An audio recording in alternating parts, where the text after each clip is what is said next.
features that are in LM.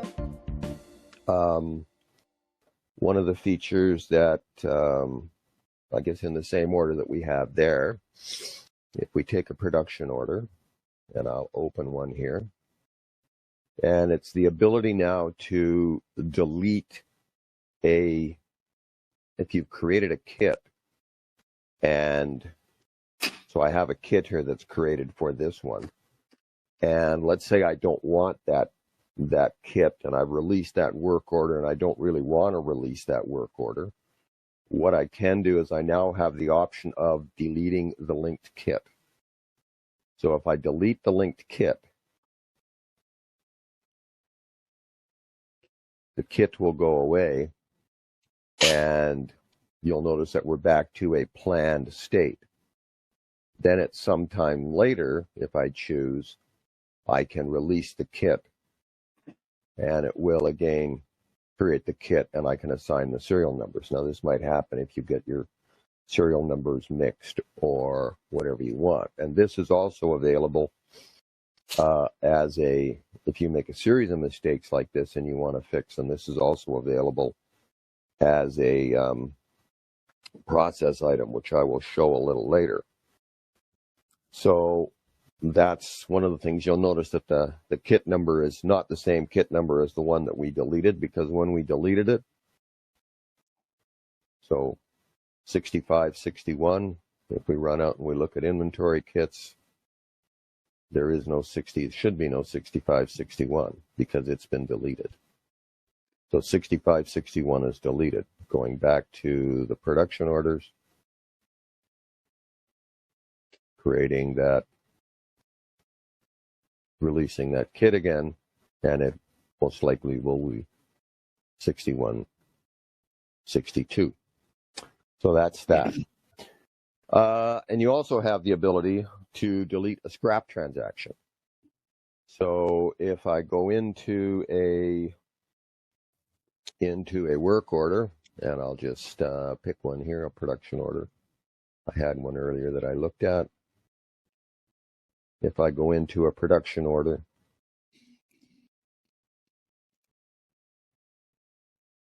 and I identify some product that I've scrapped. So if I identify some product. Hey, Greg, can I hold you up for a second here? Sure. None of us have ever seen the scrap or used the scrap part of this. Okay. One time, one of us accidentally did, and we were pretty confused on what happened there. Okay. So you take a step back and explain, what the scrap functionality is, when we would use it, and how to use it. Okay. First off, a little background. There's what we consider two things that would make a variance from what your kit specification is and what your as-built specification is. And that might be something, well, there might be three things, actually. It might be changes. You may decide to add items to a work order, and so that is going to make your work order different than your kit specification.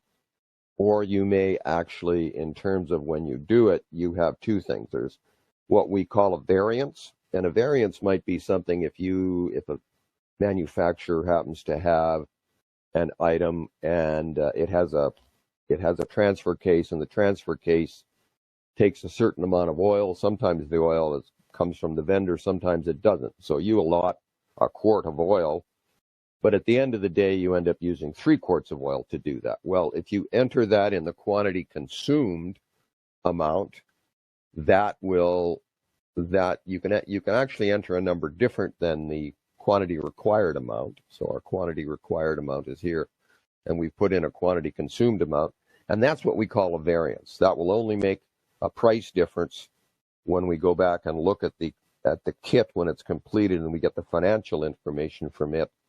There will be a price difference. Now, a scrap transaction is generally for an item other than, say, it could be anything, but it's generally for items that are, say, not variable items like fluids or shop consumables or those items. It's generally for an item that is of some value, and you want to scrap it, and you want to be able to track this scrap. So what happens in that case is if you scrap something, and additionally, if you scrap a serialized item, also in LM, there's a hard relationship because of serial numbers on a serialized item. If you try and put a variance in a quantity consumed, if you say you're going to consume 1 and you go to quantity consumed and you try and put 2 in, LM won't allow you to do that. The reason being is you have to be able to allocate that second serial number, and you can't allocate 2 serial numbers on the kit. So how do you identify that it was either damaged or it wasn't up to spec? And we do that through a scrap transaction. And what we do in the scrap transaction is we go down here and we just enter, say, a quantity that we scrapped. And you'll notice over here I've got 3 scrap. When I go to save that, what that does is that creates a scrap transaction. And the scrap transaction, if we click on it and look at it, it's actually an inventory adjustment that we're actually going to do. And we're going to keep, this is so inventory is right, and we can actually go out here and put a reason code on here as to why that may have happened. Scrap. All right, this is this makes sense. Real quick, I just want to just chime in to Roberto and Kevin. Our process up to this point has been like if we have an instrument on the line and there's a broken pogo board, we just allocate a second pogo board to the work order and close the work order to consume both of them. Maybe this is a discussion internally. Do we like the idea? Should we change our process to use this so that we don't actually consume both pogo boards in the instrument? We just consume one and scrap the other. I'm making notes to say maybe we take this offline to discuss this. How we implement this functionality. And the second footnote to that is a reason code triggers a general ledger transaction. So you can hit the books in a way that you want to. That's when you did the drop down on the reason code. You had 4 options there. That can reflect differently on the ledger. So you want accounting to participate also in that discussion. That's why Roberto's here. Yep. So, a feature you weren't using were scrap transactions, but a new feature between 1.6.0 and 1.6.2, which is the version that is in 5.5.5 you're potentially upgrading to right away, is the ability to delete a scrap transaction. If you have a scrap transaction out there, you just have to refresh it here. Deleting it before the work order is closed, right? Right. Let's say, for instance, QC came by, you put it on a scrap transaction, QC came by and said, no, you just have your dip switches set wrong on this particular item. It's fine. It's actually not scrap. So before, it would be a real pain to delete the scrap transaction and take it off. Now what we do is we just give you the ability to delete the scrap transaction right here, straight from this point. So you'll notice there's no more scrap transaction tied to this item, and our quantity scrapped has gone to 0. So it resets itself. It does that. So there is, in this version, there's some capability to be able to move backwards. We were going to talk about allocating inventory, which is this is the next item on the agenda, is we were going to talk about allocating inventory because there's been some feature changes there. I would rather not talk about that right now because allocating inventory is going to change in 7.1 all over again, and you're currently not allocating inventory, and I'd rather that we probably delay talking about that, and I can show you that feature in 7.1 in another session, but I'd rather not get into how it works in this one. In this one, we just allocate it, and what we're functionally doing is we're kind of making a different kind of a soft allocation, but the opportunity still exists for you to be able to actually steal that inventory. But in version 7.1, in version 7.0, what happens is you actually will move that inventory into an inventory location that you cannot sell from. So, in Acumatica, you have the ability to define the transactions that are possible to do in and out of specific inventory locations within your warehouse. And if you look at that, you can look here and you can see individual location where sales are allowed, transfer allowed.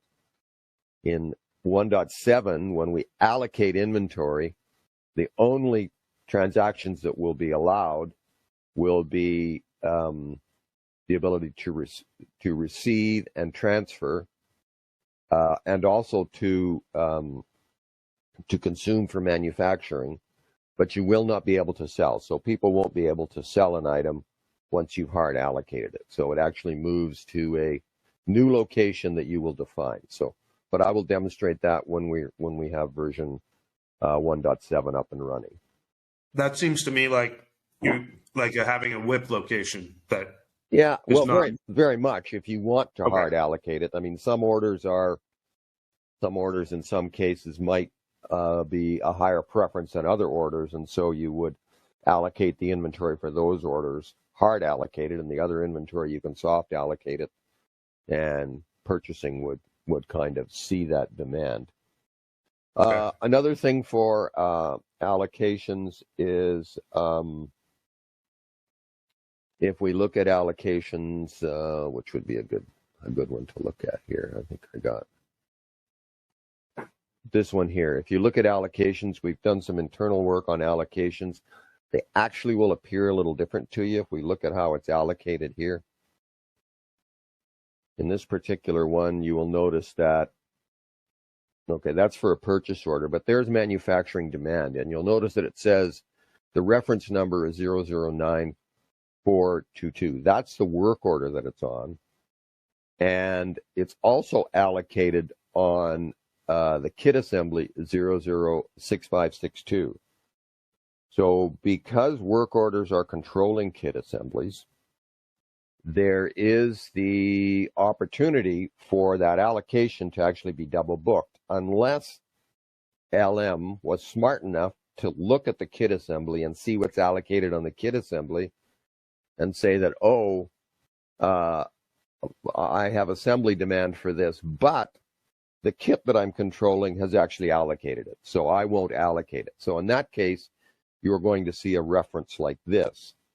There is the potential, if you look at it, if we had a demand for 5 on this particular work order, and it was a serialized item, and we go out to the kit, and we allocate 2 serial numbers, then it's going to look slightly different. I'm going to have something similar to this reference in here, which is going to have the work order and the kit assembly and a quantity of 2. But then I'm going to have an additional line, which is going to be the work order number, followed by a comma, followed by the line number for 3. But in the end, my total allocation is only 5 against my inventory system. This was a problem that we had in 1.6.0 with allocations, where LM would assume that once the kit was created, that the kit was going to handle all of the allocations. And I consider this a bug in Acumatica, because it will create all the allocations unless the item is serialized, and then it will only create an allocation when you select the serial number. So that I discovered between 1.6.0 and 1.6.2. So we've basically corrected that potential allocation issue. But even if you didn't use LM and you just use Acumatica kits, that allocation issue is still there, because it's the way Acumatica kits allocate serialized inventory, nothing to do with LM.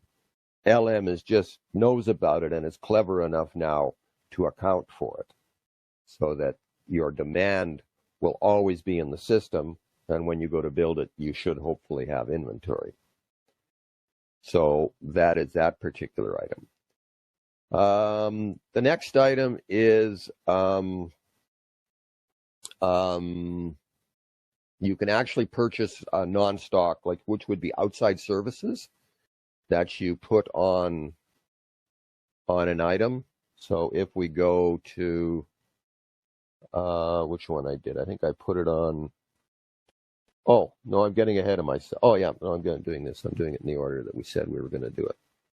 If we go to this particular item and we look at our non-stock items, I have added a non-stock item here. And this non-stock item is actually purchased from a vendor. So what I've done is it won't let me, these are labor items, and so it won't let me create a PO. There's a new item here that says create PO. When I go to this item, and this is what you must remember, and we should write it in the documentations. If you put in the quantity that you want on the PO is going to be the quantity you say you're going to consume. So in this case, I've said we are going to consume 120 inches of this particular product, and we don't have any in stock because it's a non-stock item. What you can do is you can actually create a PO for it. Oh, there's a little message that tells me only users that are also identified as employees. So I will let's just fix that problem. I'll just go in as users. I'll just pick a user.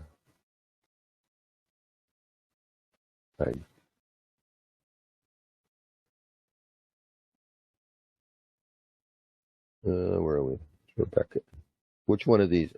Rick Siegel still in here? I think he probably has. Oh, he probably still has purchasing capability. I'll go in. I'll go back into my production order. Oh, what did it do? Did it log me out? Anyway, I won't waste time doing that. If I just, what have I done now? Well, I'm going to have to start all over again.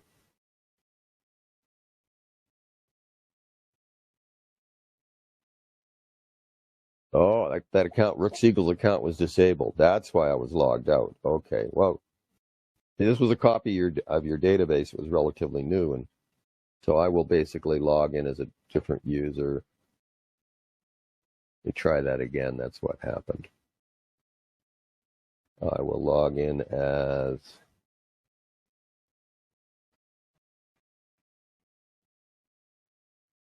Rebecca in here. It's REBEK, not C. Just do REB. Okay. Just do REB. Or. Oh, you know what? I'm typing in the wrong field. Right. There we go. All right. My mistake. Me bad. Okay, and now I won't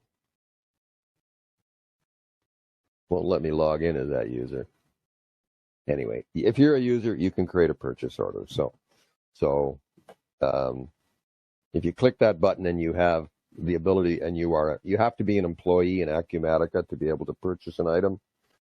And when I'm logged in as admin, it won't let me do it. So anyway, going back to the next item we have on the list is locations. There's now the ability to basically select the location.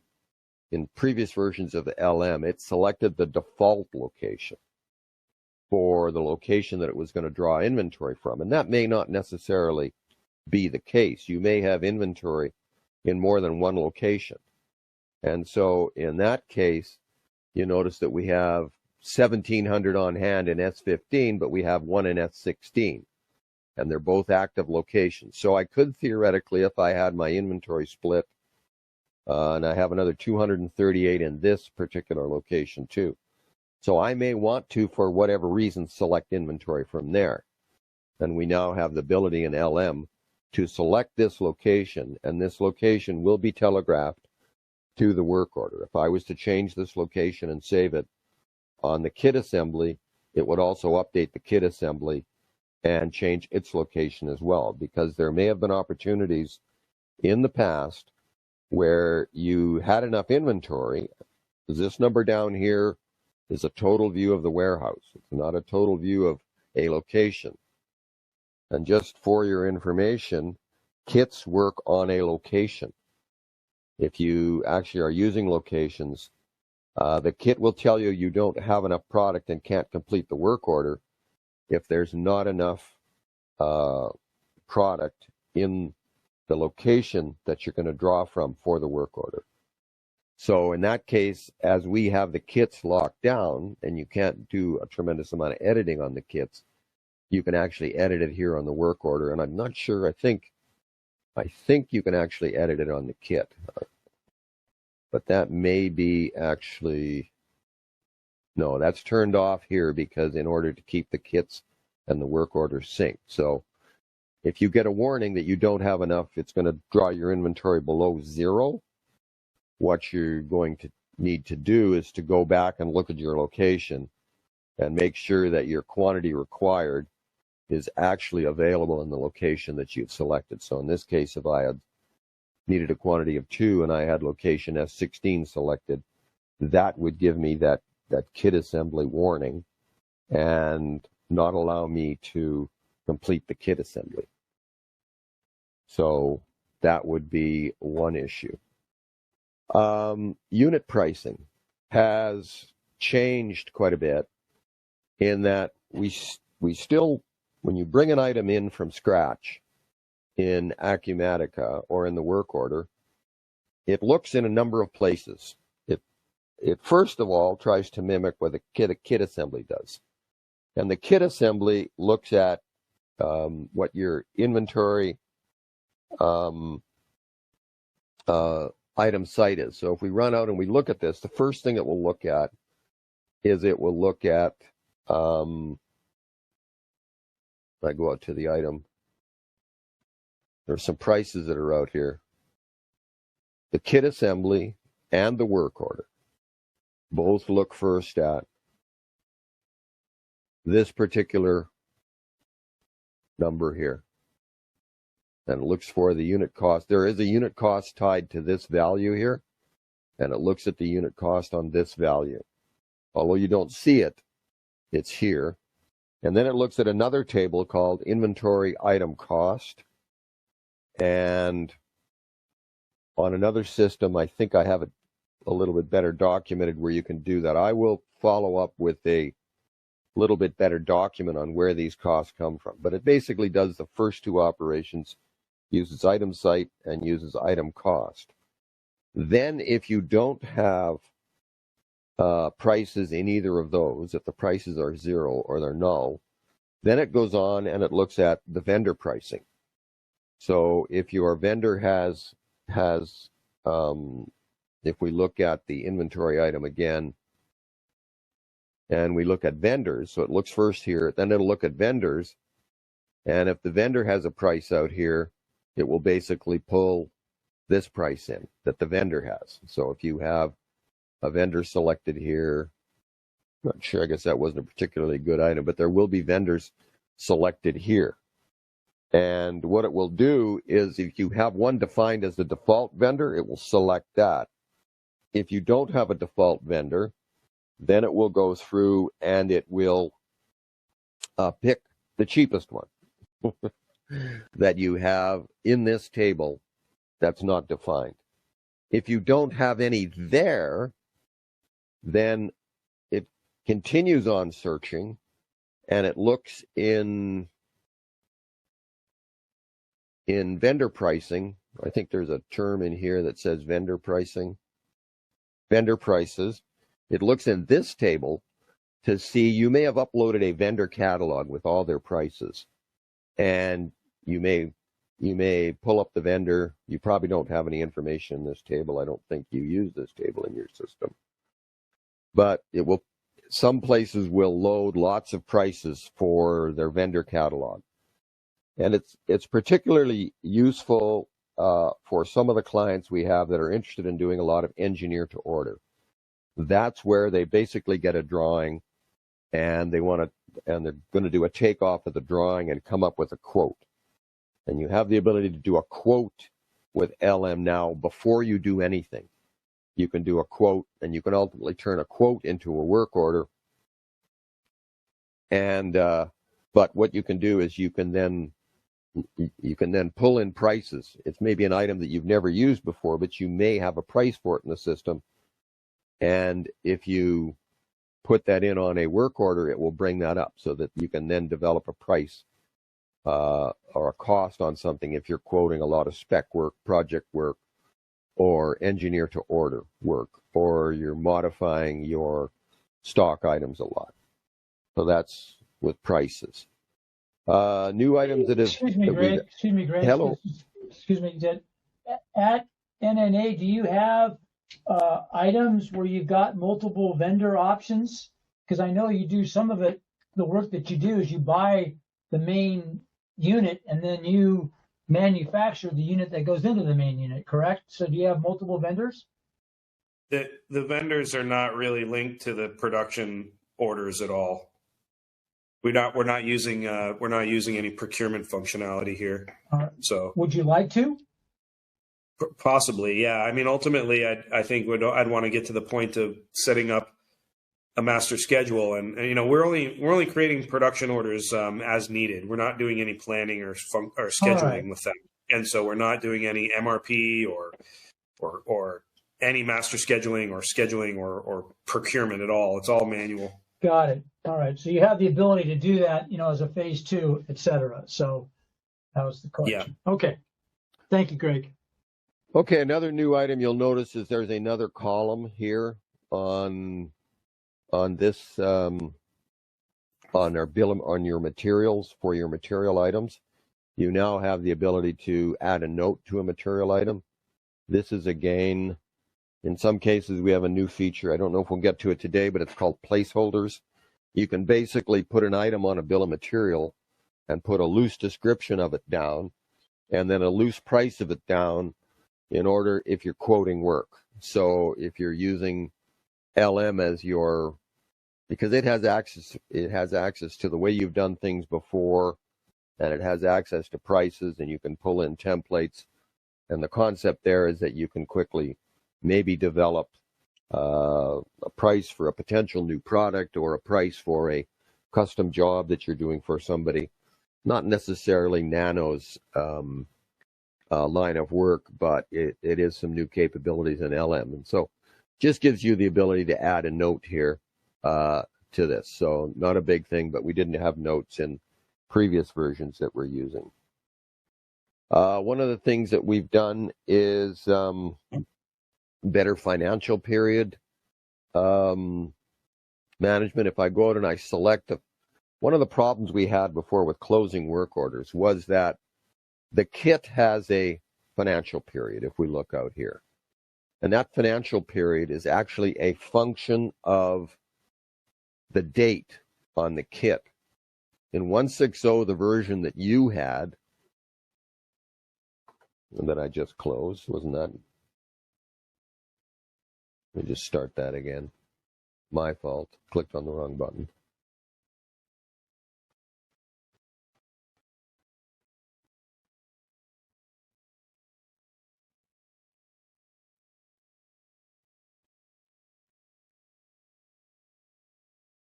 In 1.6.0, we did not sync when you changed the date completed.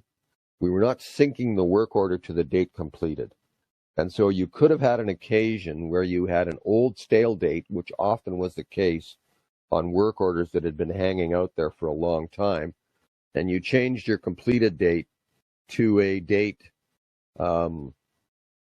to say the current date, which is the current period, and that period was closed. Well, then you'd be in kind of this stalemate position where you'd have to figure out that you had to go back to the work order and change the date on you had to go back to the kit assembly and change the date on the kit assembly.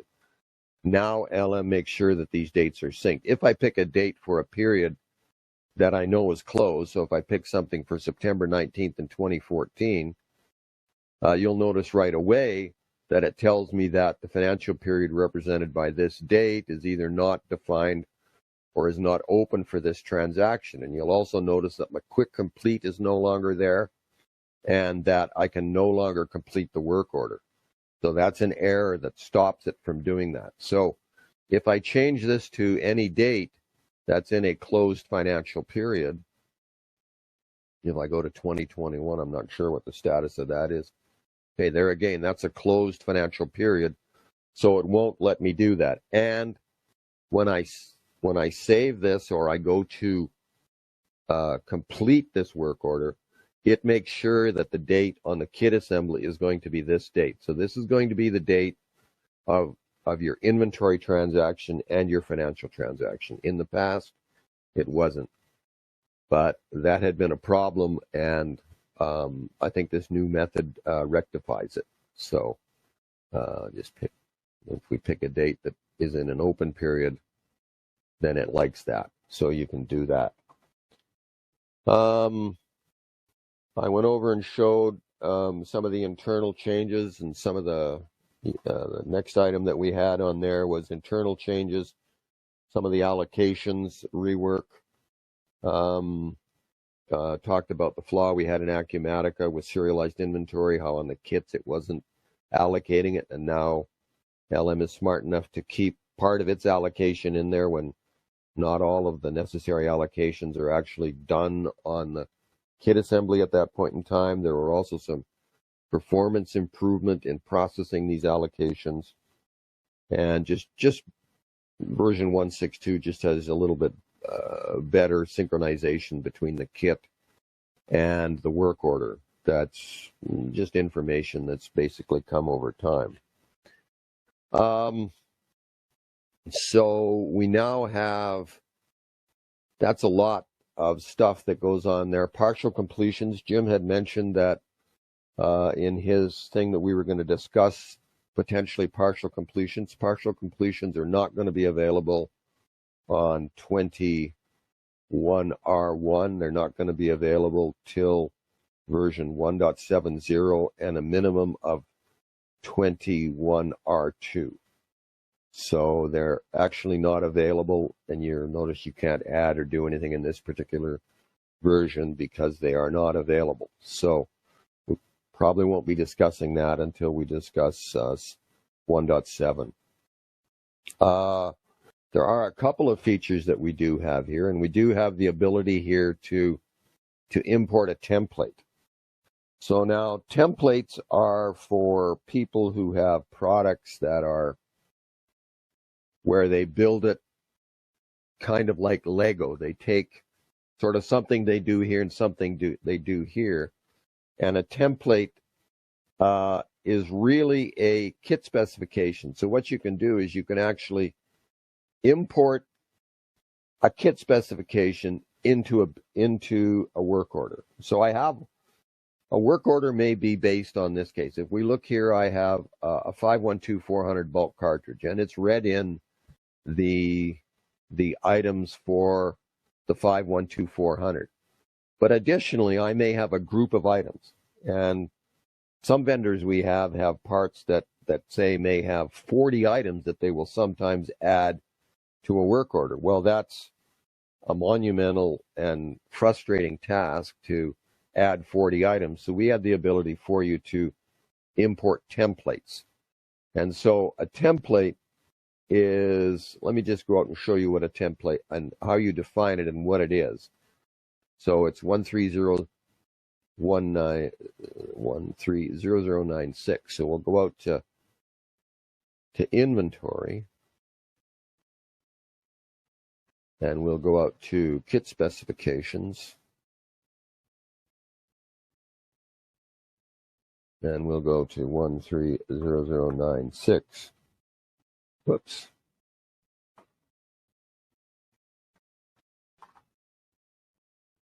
And we'll pull that up.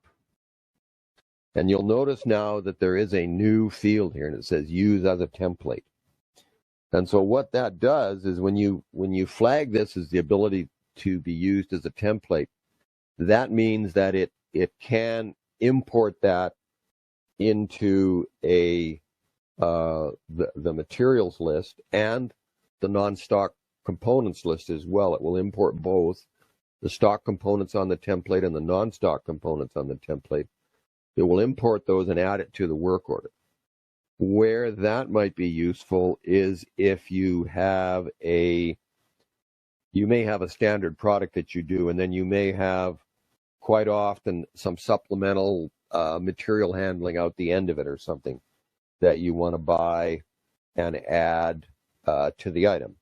And you don't want to sell your unit as two different pieces, and you don't want to actually maintain the primary unit and these additional 10 items as a totally complete separate bill of materials. It may make more sense to keep your main product because it doesn't change between a different outfeed system. You may want to keep it the same and then just add the other item as a template. And so you can do that now. If I go back to the work order and I just say, and all the templates that I have available, so templates aren't really designed to be hundreds and hundreds of items, but if I select the template,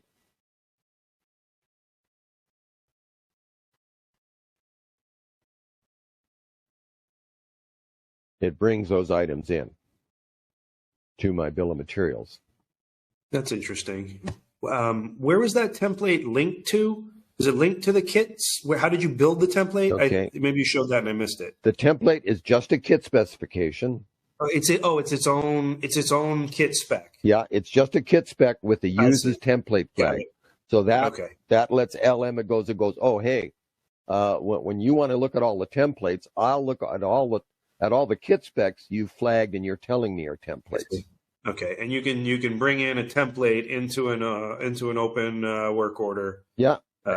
At any point in the work order, you can bring a template in. For this case, this is actually a released work order, and I'm bringing this in here as I want. So that's a new feature that's there.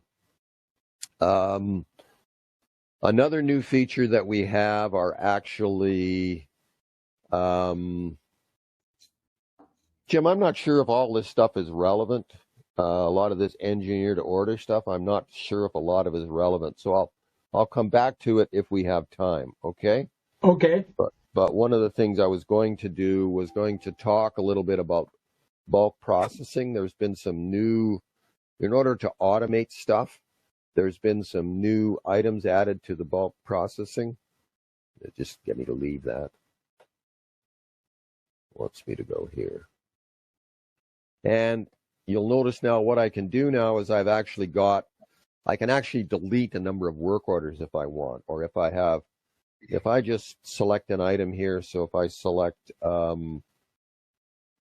say for instance, I want to, delete work orders, and I'll just give it a range of work orders that I want to do. And where this comes into play is I found it useful, and if you use our production planning system, and you create a whole production plan, and then you somehow change the production plan. And then what it'll do is it'll show you these orders. Now, I can just pick individually the ones that I want to delete, and I press the process button, and it will delete all those. So it saves me from looking at another list, writing down the 50 numbers I want, pulling them all up in the work order and deleting them one at a time. So you can do that with this here, and we've added a few new methods here. So we've added the ability to, you can say select a bunch of work orders that you have and just decide you want to complete the planning or release them. You've got that function in mass to do that now. Rescheduling, that again, LM at this point in 1.6.2 will do some rudimentary scheduling based on materials. However, that's going to dramatically improve in 1.7.1 when our scheduling module comes out. And you've got drag and drop scheduling on a interactive scheduling board right within the Acumatic application. If you want to print multiple work orders, you can print multiple work orders. If you get a stack of work orders that are finished and you want to quick complete them all, there were no anomalies that are there, analyze cost, again, delete work orders. If you want to rebuild all the allocations, if you don't think the allocations are right, then you want to run through and say, well, rebuild all the allocations for everything because something's gone wrong, then you can actually do that, and it'll go through and do a wholesale cleanup and rebuild. So there's these new items that you have that are available in bulk processing here. And of course, you can set this up through, once it's in a processing form, you can set this all up to be scheduled activities. So where some of this might be useful, not particularly, I think, in your company, but if you have a lot of products that, say, for instance, come in off of a e-commerce front end, and you want to automatically check inventory. If inventory is good, you want to complete planning and release to production. If you wanted to automate those functions to run every hour and then print the production orders, and they would come out on some printer in the back office, you theoretically could do all that unattended without having to deal with all the work orders on a onesies basis. So that's one thing. So that's templates there. We have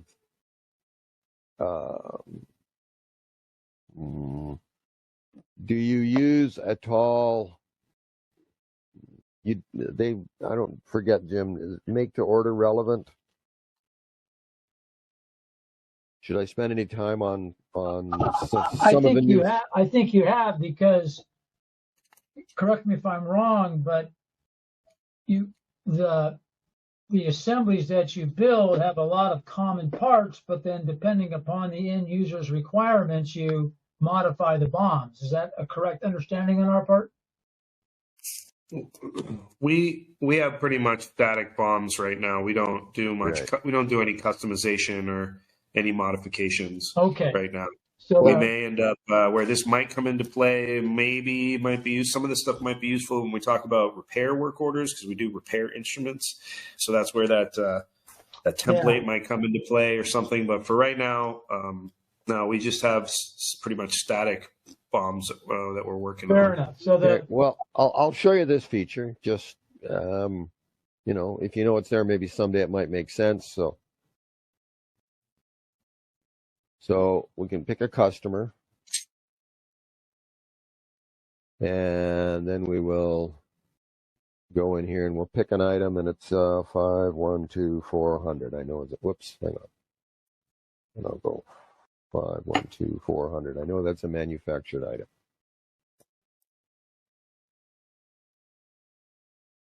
So it'll bring that in. I'll put a quantity of 4 in.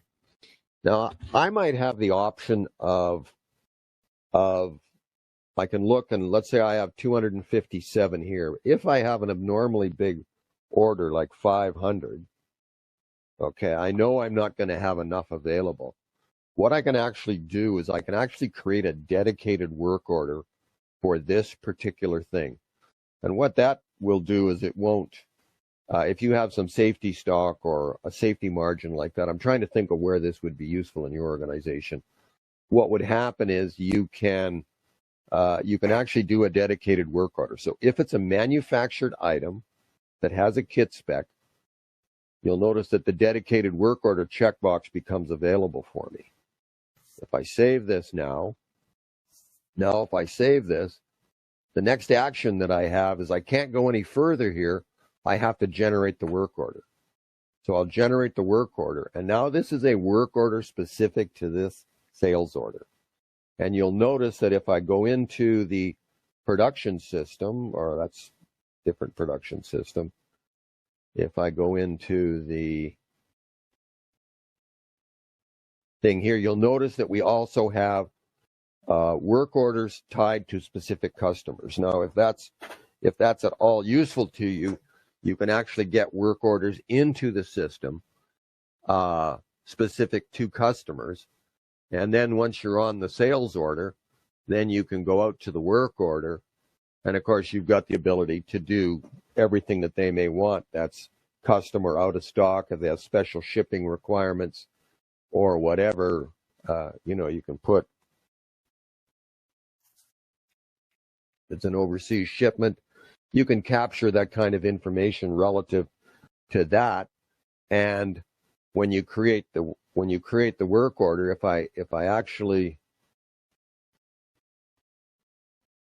if I actually went and attached a note here, if I did another item, if I attached this note here on this line item for special shipping instructions like pack with lots of desiccant or something like that, then that will flow right through to the work order. So ideally, you may go to the work order, you may add special crating or whatever you have for an overseas shipment. That may be an item that you add to the work order and ultimately to the cost of the work order so that you capture it. So that might be a use there. If you are making some modification to the thing and it requires the customer sign off and approval, if you click this before you create the work order, the information you capture, it goes through and it's going to say requires customer approval. And then what's going to happen is this will become available before you can actually release the work order. This will be available if that was checked on the other box. You will have to check it, and the person who checks it is the person who's saying that, yes, I'm the one who got authorization from the customer that it was fine to proceed with his work order. And so then they, so to speak, wear it if they do that. So that's one of the things.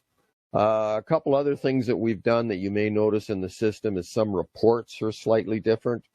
If we run out and we look at the inventory balance report, and if I look at this, if I go, what was a good item? 310142, is that a good item? 310142, and we say I want to look at the location details and allocation details. If I want to look at that, if I run that report, you'll notice that it now, in the older versions, it didn't show you production demand prepared, which is planning, and production allocated, which is in the system as it currently is, the amount that we're saying that is allocated directly for manufacturing, that it's not shared with sales order. And then you've got on the supply side now for your sub-assemblies, you will see your sub-assemblies that are in work, that are either planned to be done or are currently released to be done. They will show up on this side. So I'm not sure, I'd have to look exactly how many reports may be slightly different, but I know, for instance, this one report is different. So you may just see some of this additional information on some of these reports relative to allocations.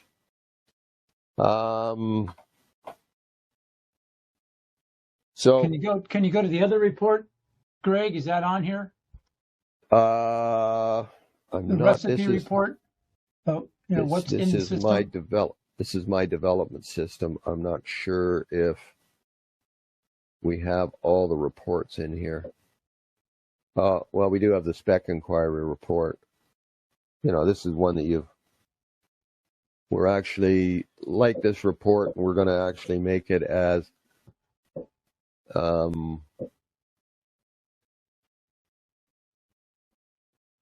so you've seen this report. We also have, and I'm not sure if you've received it yet. I don't have it in this version, but I know I gave the work to a developer and he's done it, is a report that flattens this across all the items. So what I'm saying is, you'll notice that each time we indent here, we're actually going to a sub-assembly. So this is a manufactured item, and this goes to another color, goes to a darker color because it's actually an item on the sub-assembly. Well, what we do is we take all that out, we flatten everything and aggregate it. So for a particular given top-level work order, it will tell you on a line-by-line basis the individual items that you'll ultimately need and the quantity that you'll need. And so it will go through and tell you that. So it basically takes the information in this report and takes the hierarchy out of it and flattens it. I don't. So it does it. So this is your extended indented BOM, and what you're talking about is having an extended flat BOM as well. Yeah. What we do is we just take this data that this produces, and we forget about the hierarchy. So we forget the BOM depth over here, and then we just aggregate it on inventory item. And so for instance, in this item, if we used if I used 10 in this subassembly and I used 10 in this subassembly of the same item, you're going to see one line item in the flattened report for 20 of that item. So you'll know on a total basis what you need from the top of your build right to the bottom of your build, going through your subassembly hierarchies. It will aggregate all that demand for you. So like as an example, if you were, filling up a tote box with all the components, right?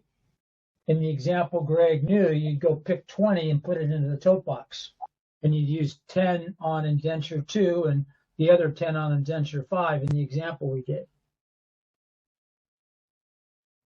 Yeah, and so some of these reports I think are actually even specific to here. And we were going to do forecasting and planning. We're just about out of time, I see, and we've got a Q&A for a few minutes. It will probably take me 20 minutes to discuss forecasting and planning. That may be another day item, I think. Hey, Jim?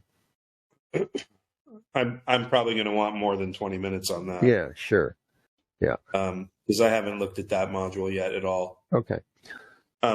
You said that you kept talking about a version 7 that you guys are working on that'll bring in scheduling. Yeah. Right? 1.7. Yeah. When's that? Is that a couple months out? Well, first off, it's long overdue. We are planning to have that out for Summit. And Summit is in January. So if you work backwards from when we want to have it available, we need at least a month before Summit to take all the wrinkles out of it. And, then we need 2 weeks back from that date or 3 weeks back from that date to do our testing and everything. So I guess we're hoping to have a release candidate in early November. I guess the reason I was asking, I was only asking not to pressure you to get it done, but I was just thinking that there's a lot that I want to learn here when and I've kind of been delaying dedicating time to do it just because we have, maybe until this conversation we're having today, but I'm wondering, does it make sense for me to do a deep dive into this stuff now, or should I wait a couple more months until the scheduling's out and then do a deep dive into it then? Just trying to think for my own knowledge. On the scheduling, you can tie the scheduling into the master production schedule, which is available now.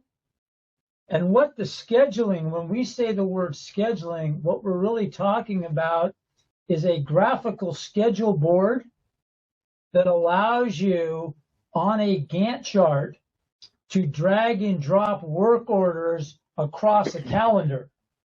And technically what's happening is that Gantt chart is communicating with the tables in the light manufacturing system in Acumatica. So as an example, I move a work order from October back into August. Acumatica's got to say, hey, do I have the material in August? I might have it in September because I've got a purchase order scheduled to receipt in early September. Hence, I'll have that material in mid-September to build. But if I move that work order from September into August, I'm not going to have that material. So the answer is that yes, it does make sense for me to learn how to do the scheduling and how to do the master scheduling and all that kind of stuff. Right. Because I won't be able to play around because that's independent of the dashboard thing you're putting together. The scheduling we're talking about is the visual workboard, but the actual logic's already done in Acumatica. Greg's already programmed all the logic for the master production schedule itself. Got it. Right. So scheduling your when you're dragging and dropping stuff around, you're going to see your operation start and stop times change here.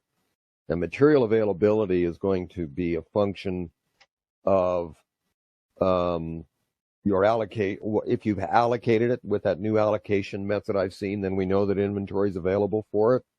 Or if it's on a PO, when the vendor might get it. And there's also the ability to have dependencies so that I can say, when do I need it? Well, I need this not until I get that other thing, right? So if I don't have this particular item done, then I really can't start this item until this item is done. So it's the idea of, without going through complex routings that some manufacturing systems have, you can just say, yeah, I got to finish this before I can do that. So excuse me for a second. I just have to. Have a and a good example would that be is that, you know, I got my last operation is painting, so I got to assemble before I paint, right? Or maybe I got to paint before I assemble because I paint the parts first, right? So I have to make sure I have the available labor and all of the painting material for operation. So it's 1, 2, 3. Build the sub-assemblies, paint the sub-assemblies, assemble into finished good. So I can't Jim, do... it sounds, let me just jump in here because we've got 15 minutes left. It sounds like we did not get through our agenda today. So how much more do we have? How many more topics do we have here? Well, what we didn't discuss today, from my perspective, was we didn't spend a lot of time on costing. And we didn't spend any time on partials because that's a version that you're not currently running. And we didn't spend a lot of time on what we call engineer to order features, placeholders, that type of information. So that's one thing that we didn't particularly cover. We also, what was the other time? We also didn't spend a lot of time on discussing all the new nuances of allocations. Although I did go backwards after that and did discuss some of the differences in the allocations between 160 and 162, but I haven't gone through and discussed allocations within the context of partials, because there are some changes to allocations when you start using partials that can be a little bit confusing, and it's important to give users a heads up once you start using partials. I don't think we necessarily need to discuss that since there's not going to be partials available for several months. So I want to make sure it's... No, not several months. 1.7 has been with some customers that are on 21R2 actually are running release candidates of 1.7 right now. Right. But didn't you just say that it's not coming out until early November? That's 1.7.1 with scheduling in it. Okay. 1.7.0 is actually in release candidate stage at the moment. Okay, well, regardless, we would still have to upgrade Acumatica, which is going to take quite some time, in my experience, before that's available. Right. It's difficult to coordinate all the people on the call's schedules, so I want to make sure that whatever we have left to cover is pertinent to, one, what's available, and two, what they're using. Right, because you don't do engineer to order because yours is mostly a make to stock, so engineer to order is not a requirement. You don't do partials right now, so that's not an immediate requirement either. So I think on the list, the big thing, Greg, in my mind, is costing. Is costing? Yeah, because again, right now, Nano is not doing engineer to order. They're mostly make to stock. And secondly, they're not doing partials today. But costing, of course, is important. Okay. If we... So how much time do you think that will take to cover? Well, costing will probably take us 15 minutes. And we'll, because you have to flip back and forth between the work orders and the general ledger and stuff like that. So if we have 10 minutes left, I don't think I'd have adequate time to actually get into it because, ideally I should set up a work order that has variances on it and scrap on it so you can see how everything looks on the costing and how all of those numbers from different buckets, your manufacturing variance and your scrap, and when you issue product, if you're using FIFO costing, so it's probably a 20-minute subject. Okay, so if the people on the call had 20 minutes, could you do it, or are you saying that you don't have it prepped? I have to prep for it. I have to get Okay. the right kind of orders in it and some background data. Other than that, you'll spend 45 minutes watching me create transactions to demonstrate it. So you don't want to do that. Okay. Okay. We have a session 2 tomorrow. I'm trying to look through I won't be able to do that. I'm sorry. So I actually don't have my cell phone. So Jim and I have been out of communication. So, but I'm unavailable tomorrow. So my apologies, but okay. So today was to cover. I'm looking at the long email list: work order processing basics, material planning and allocations, and then production planning. Am I looking at the wrong list? Yeah, I'm working off a different agenda.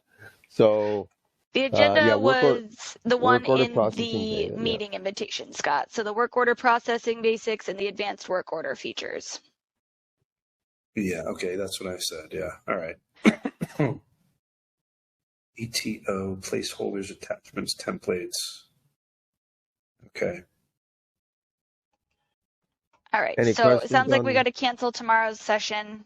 I don't know when I'll be able to get everyone recoordinated. It took quite a while to find the 2 available slots, so I'll have to get back with you. Hopefully we can do that sooner than later because we really want to get moving on this. The next subjects are about how to use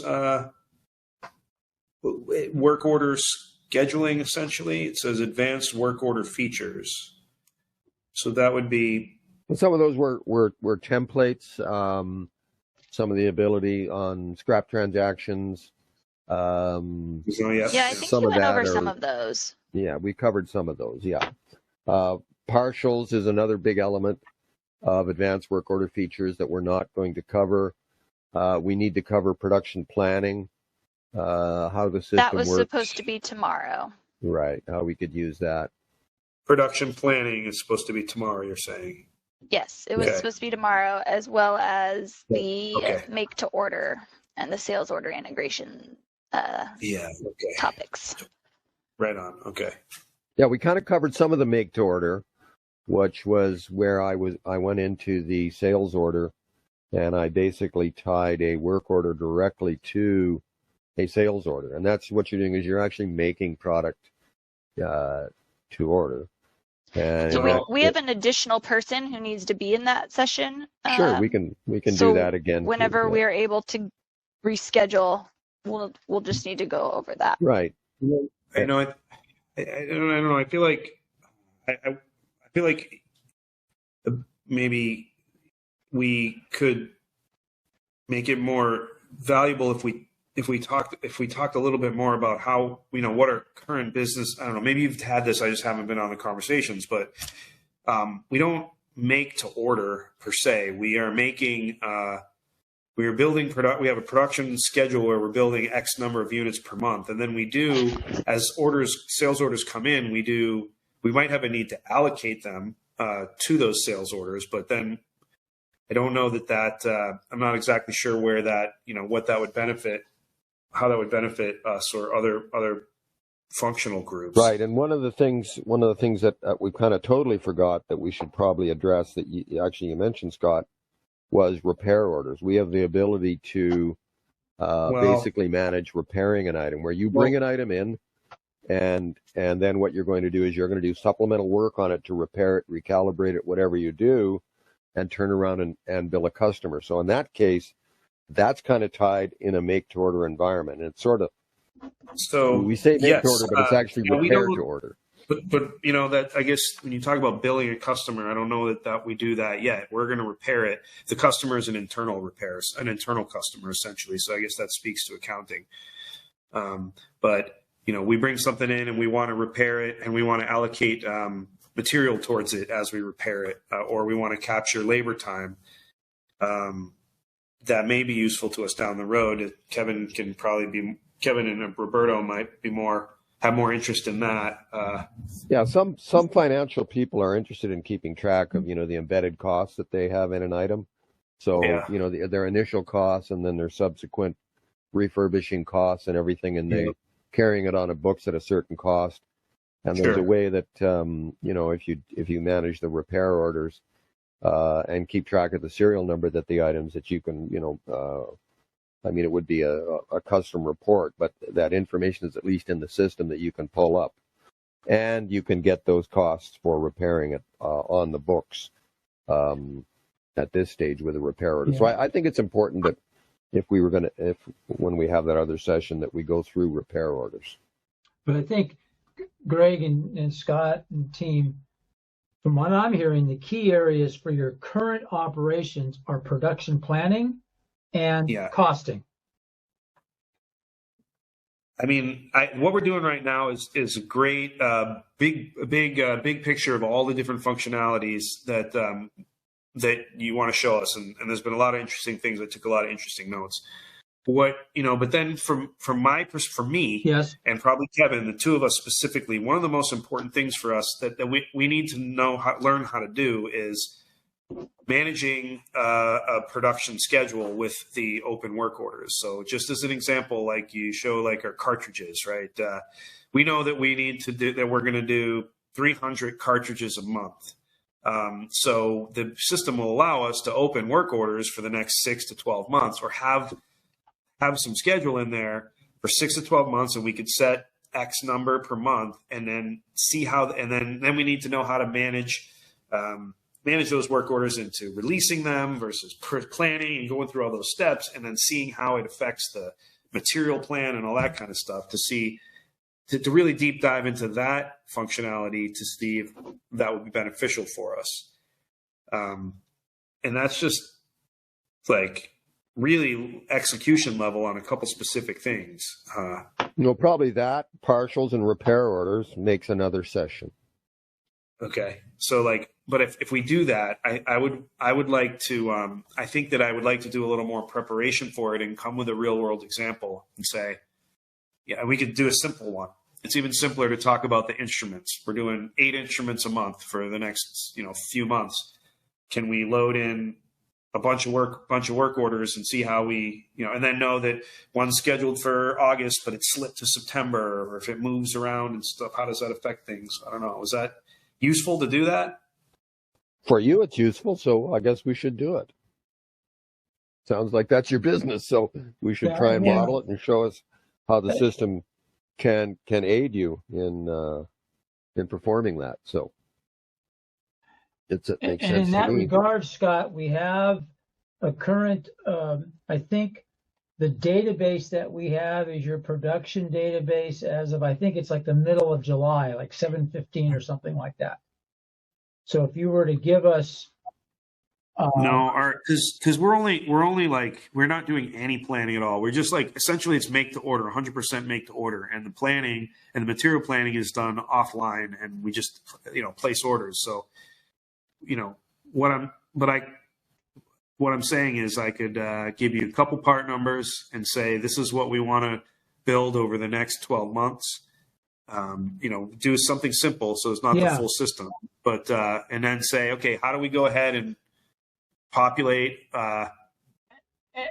and 200 work orders all at once, and then how do we move the schedule around, and at what point in time do we firm it up, or I can't remember your terminology, right, move from plan to planning or whatever, and what does that do for us? And I think I know that I'd be really fascinated by that stuff, and probably Kevin as well would be able to see some things that may benefit us. Right. And Greg, if we did that with the 7/15 database, then only in the future, using that database, we would plan it for August, September, October, November, right? And that would be the only demand in those months, is what I'm guessing. Yeah. I mean, potentially, if you're building everything off of a plan, you would only have, for a given item, you would only have one work order per month. And if, some necessity required that you finish 10 out of a lot of 30, then that was partial completions were initially inspired by Rick right. Siegel. because that was his idea. He said, okay, I'll have a production plan for 30, but inevitably somebody will come and they will need 10 before I can finish all 30. And so that was the genesis for the idea of partial completions, which we're not going to release until the version 7.1. So yeah, but we could do an NPM. Sorry, I say 7.1, 1.7. Sorry, I'm dyslexic. 1.7. So,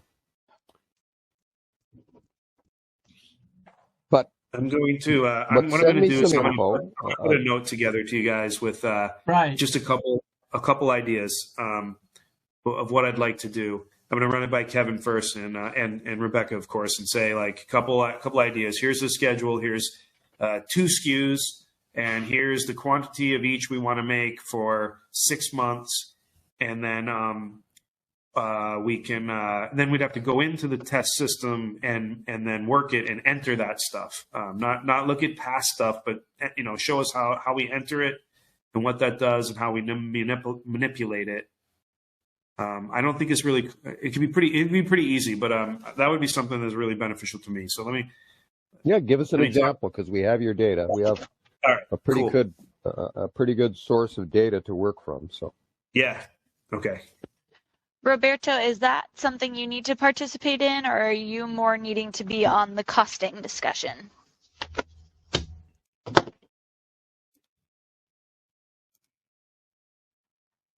Roberto, you're muted.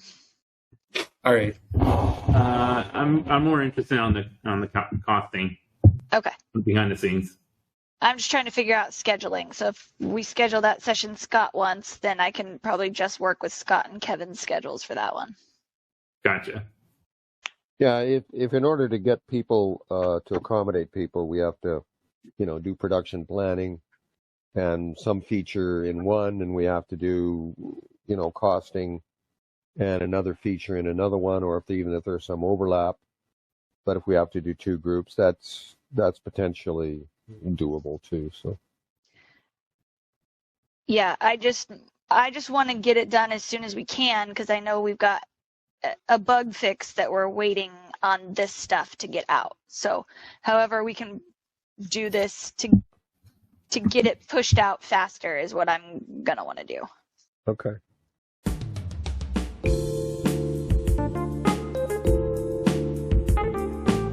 Well, okay.